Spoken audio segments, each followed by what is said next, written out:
Hello there, kia ora. What does $320,000 get you? Well, it would buy you 2,300 stethoscopes or 296,296 bandages. It could hire almost two of the most expensive nurse practitioners out there for a year on full-time salaries, or four newly graduated nurses. You could pay for a full-time GP and 70% of a full-time GP. You could buy 52 wheelchairs for MRIs or 64,000 loaves of bread for new mums to have toast after giving birth.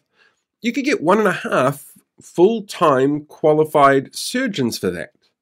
Or you could have one commissioner working 3 days a week telling everyone else in the vast complicated health system we have that they need to tighten their belts to the tune of $1.4 billion so landlords can get their tax cuts. That patients in parts of the country will have to learn to live, literally, without doctors overnight or on weekends.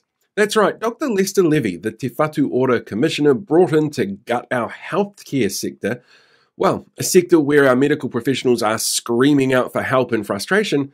They're being overstressed, overworked, under-resourced and gaslit by being told everything is actually fine and they just need to toughen up a little bit. Well, he's only working part-time, just 3 days a week, which is frankly ridiculous. He could be much more efficiently ruthless and destroy the health system far faster if we put in the full effort that we as victims of his cuts expect from our civil servants. A commissioner who was put in from a quote-unquote fiscally responsible government who keep trying to tell us that the health sector is well-funded, it just needs discipline, especially in the back room where they're apparently making all the cuts.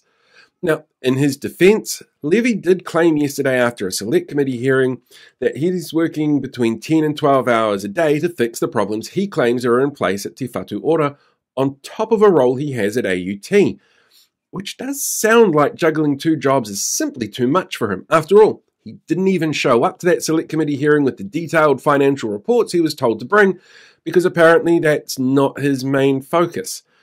Which may explain why Te Whatu Ora is usually run by a board who can spread the load and better coordinate the vast, complicated machinery of our health system. But after this government came to power and demanded cuts, again to pay for tax cuts for the landlords and the wealthy, they lost a lot of them who felt it was impossible to both run a healthcare system like ours, which meets the needs of the country, and make cuts on a budget that was increased lower than the rate of inflation. So every time you hear a story about pressures on our hospitals, staff shortages across the sector, or the tragic outcomes of believing you can strip the healthcare system to its bones and expect it to be fine, remember that the person in charge of it all, the person put in by this government, is paid enough to hire 4 new nurses to work full-time, which means patients probably are not their highest priority. Oh, hey there, podcast listener. Look, you've reached the end of this episode, and I know my episodes are short, so I'm sorry it feels so abrupt. But hey, you've got plenty of options from here on in. You could go and listen to more content if you want to, and feel free to rate it on whatever platform it is that you're listening to.